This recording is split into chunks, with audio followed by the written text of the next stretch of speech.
Let's fix her hair. Yes. Welcome. Hello. Happy Tuesday. Yes. We are here to be a healthy dish. I'm going to just give you a little quick backstory, a little info on Mai. She is a self-taught chef, a health influencer, a writer of a nice little cookbook that I have here right in front of me. And we are so grateful, all three of us, we're so grateful to be able to call her a Kit Girl as well. But thanks so much for joining us here today for a little interview with Miss Mai. Just real quick, there she is. I see her right next to you. Before we get started, guys, you ladies know it would not be a little Kit Girl interview without a giveaway. So be sure you stay tuned till the end of this interview, and we'll give you a couple little goodies on what we might be giving away for you today. So you guys know on these Kit Spotlights, we are in fact trying to spotlight for you a fellow female entrepreneur who we think is just great and who we know either you already know and would love to get to know better, or who perhaps we can introduce you to new, somebody new on your radar. And either way, we know you're going to love Mai. And Mai, I was just recollecting, we connected with you through Jeanette in the Go Wild group. She alerted us to the fact that you were in fact using a kit planner, which was oh so exciting, to say the least. How, Mai, I'm curious, and maybe you've told me, but I can't quite recall. Is it your sister-in-law that got you in or introduced you to the group that is, Wild for Planners? Yeah, I was in the middle of a crisis, and I knew that my sister-in-law is a little OCD, but also a great planner, and she was involved in this planner community thing. I wasn't sure. I had no idea what it was, but I knew that she could help me organize my life. So I called Marlena, and I texted her and on text and asked her, hey, I think I need a planner. My life is kind of chaotic right now. Can you send me some recommendations? And I did not know that I just opened Pandora's box just by the message. The next 2.5 hours of my life going through what planner would be best suited for my life, career, and family. I mean, everything. And there was a lot out there, but we narrowed it down to Kit Life. That's how I got involved. It's so fulfilling to hear. Really, it truly is. We don't take that lightly at all. It's really wonderful. And I imagine for you, once you made that decision, and then once Marlena kind of introduced you, or you put your toe in the water of the planner group of Planners Gone Wild, that had to have been another sort of like, I cannot believe this is out there, because that is a big, robust, active, involved, dynamite group. Let me tell you that I just did not realize how unorganized I was until I joined this planner Facebook group, Planners Gone Wild, and I saw what they did in their planners. I was like, what am I doing wrong? But no, it changed my life. I'm joking, but I totally changed my life. I'm more organized, more efficient. That was the word. Do you find that using the planner regularly, I'm jumping off. Do you find that using the planner regularly not only makes you perhaps more efficient or effective or productive, but do you find that it brings you some sense of calmness or peace or mental space or clarity to track and capture what you're doing in that way, in the physical act of planning and writing? Do you find that? Like, my problem has always been that, and I think any woman or any entrepreneur will know, is that the work is never done. Any business owner, work is never done, especially if you're a mom and you have family life going on in that same space, and it intermingles. Like, from the moment I wake up to the moment I go to bed, I'm like constantly doing something, something's on my brain. And that was getting to me. So by writing it all down and making it a list of priorities, what I really like about the plan is like the big three. Was the big three things that I need to get done? So like, if I could just attack those three things and I didn't get to the smaller things, it still felt like I accomplished something. So before the planner, I would just knocking out fires. Like, okay, I need to do this. Okay, what's next? What's next? But it was like 5 o'clock and I still wasn't shutting my computer down because there's always something to do. So when I just listed what I'm going to do that day and I'm checking it off, I felt like I accomplished something. I'm accomplished. I'm done. I'm done. And when that list is done, I didn't add to it. It was like new list the next day. And that's how I felt like I'm meeting everyday goals instead of just like, I'm not doing anything. I felt like I was not doing anything. I remember you and I had the chance to talk on the phone for the first time, and I loved that conversation. I remember leaving like, oh my gosh, I love her. I love everything about her. I had so much fun chatting with you. We've got little girls that are around the same age. I think your twins are 9, right? Yes, going on 16. Yes. Yeah. I can relate to that. My oldest daughter is 8, but we had such a fun time chatting. We were working together on a project. But what I find interesting, and it's always interesting, we're planner girls through and through, for sure. And you are now too, but you weren't necessarily before, right? You were actually planning on your iPhone, right? Yeah. It's sad, like, to run a full business on your phone. I mean, that's just sad.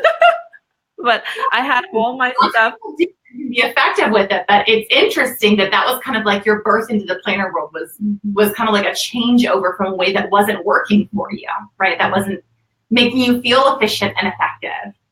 It's almost like going backwards in a way because we're so technical. Everything's on the computer and on our phones. And I used to make fun of my husband who had a big calendar on the wall that he would still write his documents.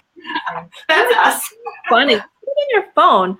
But I realized that we actually do just need something physical to hold on to write down our thoughts, because nowhere on the phone where you could actually just free write on something and have your thoughts put on down on paper. Tangible, that experience that's different. As much as social media connects us all, it is yet a very disconnecting way to manage your life.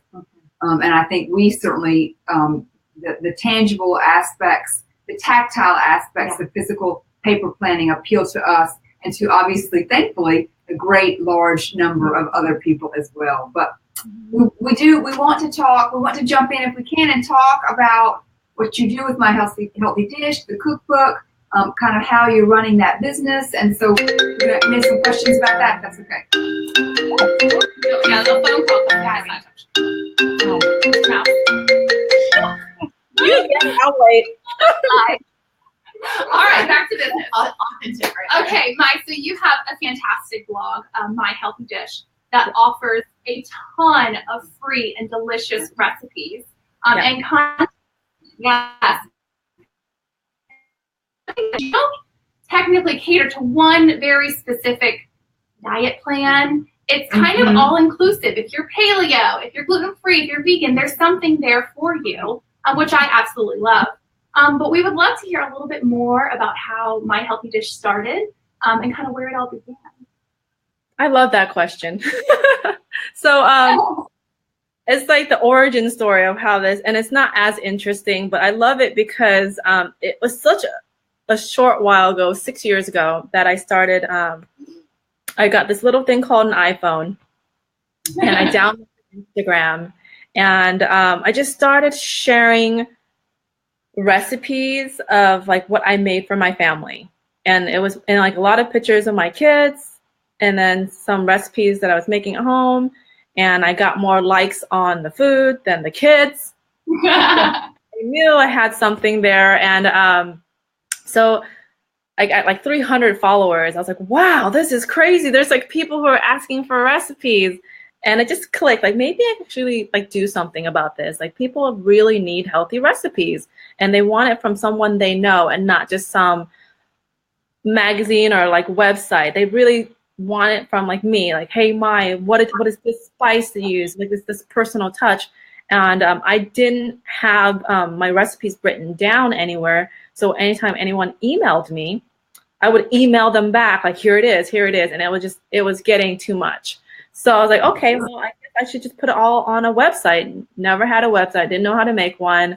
I think I hired someone for $500 to put a website up for me, and I just threw all the recipes over there. Like that, it was almost like an afterthought because I didn't want people to email me anymore.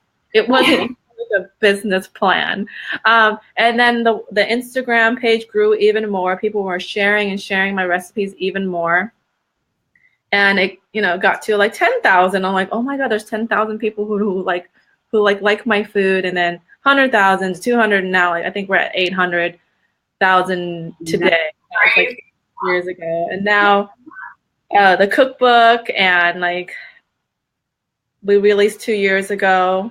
And it's like a dream come true that people love like my recipe so much. But I think the reason why it works so well is that I do something very simple. All the recipes are very easy to make, and it's what I make for my family, so I know they will eat it. So I think there's just a lot of moms out there who are looking for a healthy, simple dish to make for their family that everyone can eat, not just, a short order cook making something for yourself and then for your kids. As one of your followers, one of the 800,000 that I always see the food that you post, and I think, oh, that's what Mai's having for dinner tonight, or oh, Mai's having pancakes for breakfast. There is something that feels, more connected when it's, someone that you're following. And I know that you go live and we get to kind of see parts of your life. There's something that's a lot of fun with that. And I think, I have a background in nutrition as well. And for me, one of the things that I really like and that resonates for me is that, like Jenny alluded to, it is a lifestyle approach to healthy eating. And it is a simple approach. And like Liz is saying, I think probably what people like to see when you see something on Instagram that you like and that seems attainable, or like, I could do that. I could do that. That could work in my household. I could plate that. I mean, you feel a lot more connected to it than something that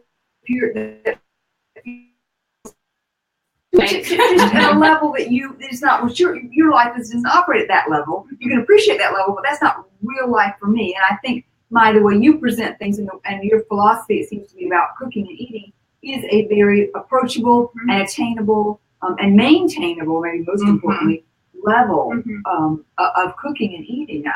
I suspect that's why 800,000 people. I think for sure.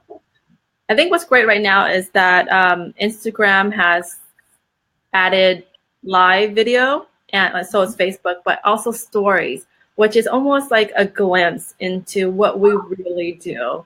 And it's just like, since it's been out, I feel like people are even more connected to you because they see the background of how things are done. It's like I may show how I work, but just like us, at home eating dinner, us grocery shopping, the kids are cooking, like they don't really show that in a picture on Instagram before, or Facebook, or on the blog. And so now they actually just see us in real life, and they really see how we live, and that is really how I eat. It's not reality for sure. Yeah. Mai, what's the number one most popular recipe, either downloaded from the site or from the cookbook, or what do you probably the stats for that, but what's the most popular dish ever? I think it's the most popular because I eat it so often and it's always showing up in my stories. But it's pho. Have you ever had Vietnamese noodle soup? So it's like a running joke in my family because my parents moved in with us, and they happen to think that like my daughters love it, and they think I like it, and that my husband likes it, and it's like the one meal that we all could agree upon.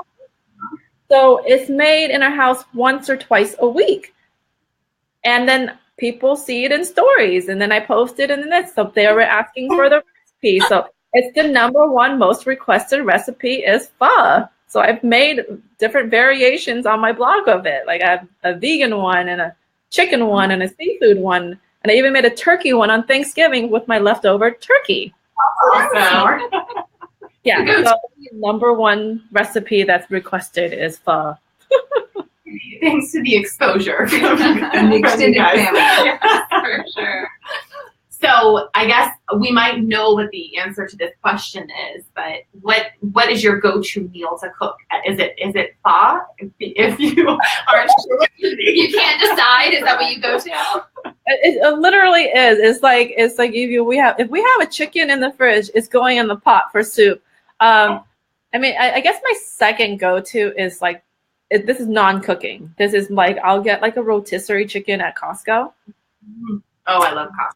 Yeah. And like literally like I'll make a sandwich or I'll make a salad and the girls will like have tacos. I mean, like I could use that chicken like 5 ways because it's so versatile. So like when I don't feel like cooking, I'll just get like a rotisserie chicken and like anyone could like just pick, I guess we don't pick at it like this, but like we just eat it our own way.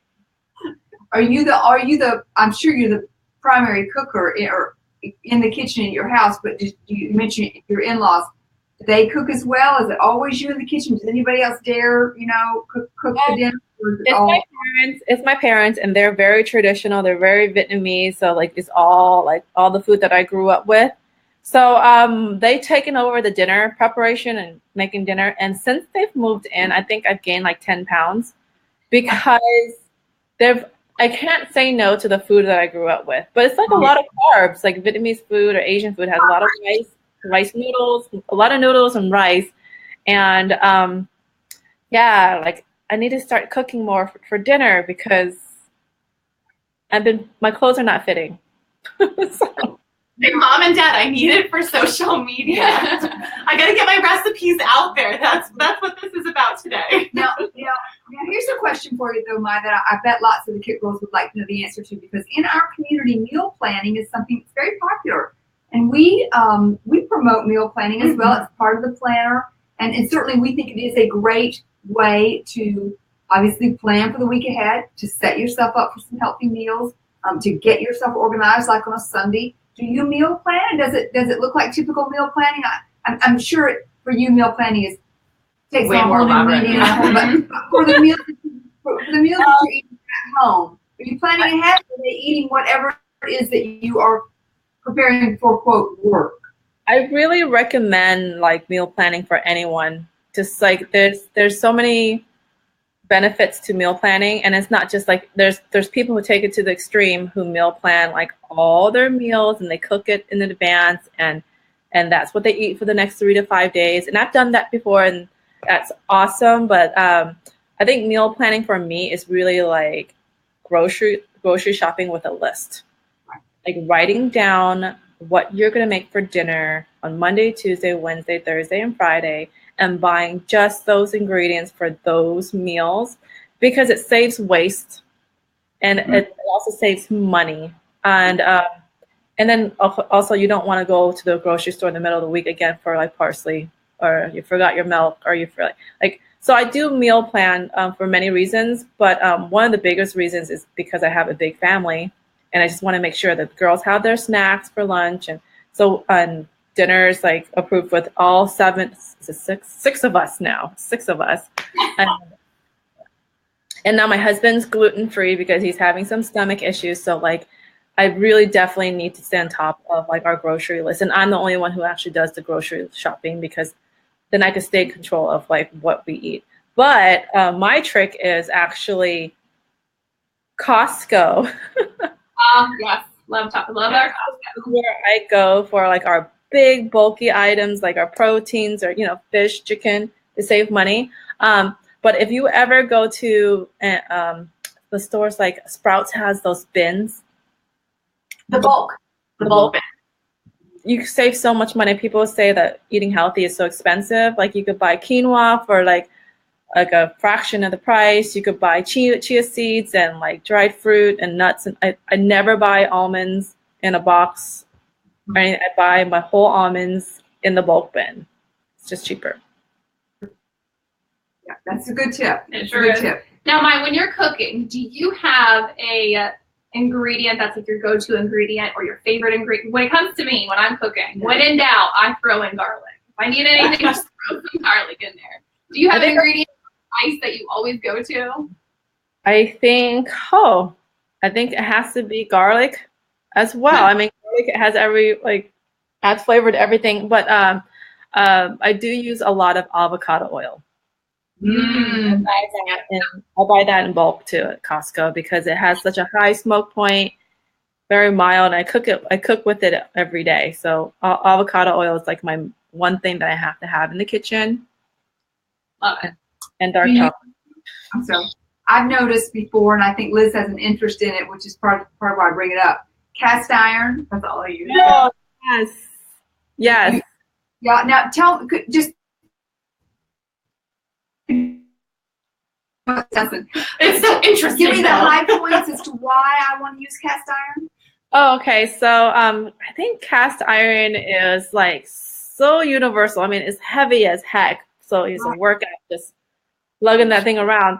But like yesterday, I was making dinner for my husband to pack for work because he works in the evening, and I threw in some chicken in there, potatoes and carrots, and seared it, and then just threw it in the oven because cast iron could go from the oven, the stove, oven, so, and it keeps the heat so well, but it also seasons, like it's supposed to like season and give you that char flavor in your food.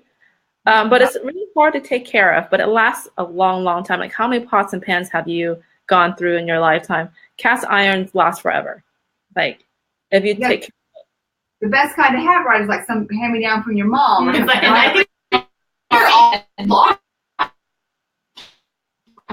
Yeah. I actually just got rid of my other pots and pans, so I'm on only cast iron now. Really? But because they're so heavy, what I do is I keep my cast iron out on my oven, which I know is not the prettiest thing, and I try to be very tidy, but there's that one pan that is always out because I don't want to lift it up and down. Yeah, it is very good. And my trick is that like when I wash it, I dry it on the stove and then for a few minutes, and then I rub coconut oil all around. And Sit that way. Yeah, and then you put it away that way. Do you have the big from Costco of the coconut oil too? I get sent a lot of coconut oil for some reason, so I'm never out. I'm sure. Pull out one of the jars. I'm sure. Any tips, Mai? We have a little bit of what we call a lightning round here at the end, just some quick and fun questions that we want to ask you, but we want to be mindful of time. But just way now, it might not be cooking. There's lots of different things that Kit girls are doing. Mm-hmm. But from a business perspective, from a mom who's also working, got her side hustle kind of thing happening. Any advice that you maybe could share? Any tips? Anything that really stood out for you in your journey as to sort of how you made it happen, or looking back now, a couple of key things you might change or do differently? Any words of wisdom? Like when I started social media, it was a very new. It was very new to everyone. Like Instagram was new.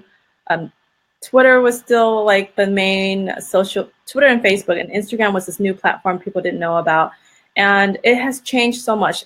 Facebook has changed, Twitter has changed, YouTube, everything has changed so much once I started, and I think a lot of people didn't know what we were doing. Like I didn't know what my title was when people would ask me in the beginning, so what are you? I'm like, I guess I'm a food blogger, but I don't really pay attention to my blog, but I'm on social media. So the new term that dubbed out a few years ago was influencer, right? Mm-hmm. But before then, we didn't know what it was. And what I've learned throughout these past 6 years is like every year, my job title changes. Like every year, like first year I was a self-taught chef, and then all of a sudden I had to learn how to use this complicated professional camera, and then I was a photographer, and then all of a sudden now video is very, very hot. So now I'm not only a videographer but a personality in my videos, and I'm cooking and talking and have to be happy-go-lucky all the time, which I'm not. And then now it's like changed into this other food entertainment. So like we're constantly changing with what people want. And people who, and I hear a lot of bloggers who are complaining like, oh, Instagram has changed their algorithm again. Facebook has changed the algorithm again. No one's seeing my stuff, or I worked so hard for this, and they kind of want to give up. And my advice for anyone who feels that way is that if you don't change with the times, you're going to get lost. So I'm changing. I'm trying to constantly rebrand and work towards what people want without losing who I am. Yeah, I was just gonna say that, Maya. You have to kind of like go with the, roll. What is that? Roll with the the punches. Roll with the punches. You have to roll with the punches, but you don't want to lose who you are. You can still Stay authentic. The better way for you to get your, content or presence out there. But yeah, I definitely agree. You got to stick with it. Yeah, that's great. Anywhere that you'll, what's coming up next? What's new? Where will you be? Any other ways that our community can connect with you? Right now, like I said, we're rebranding into food entertainment. So I'm doing a lot of hosting, a lot of filming. So we're trying to find like the hot new scenes.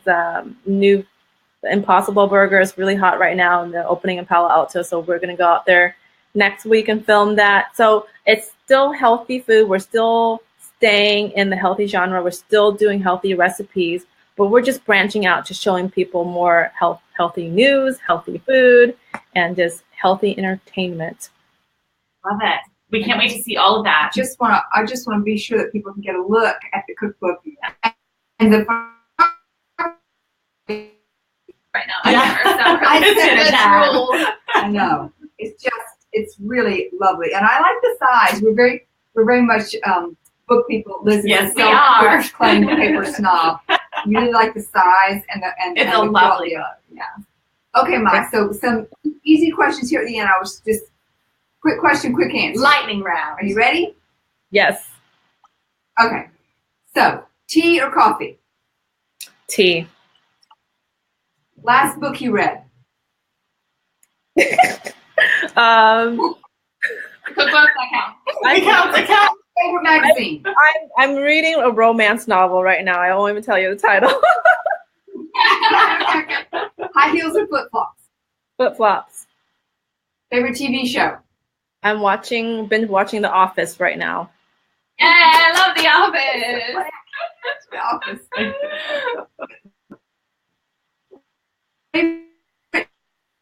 I recall you were on a sugar detox, but I was going to ask favorite, sweet splurge. Treat. Splurge. Yeah. What's your favorite splurge?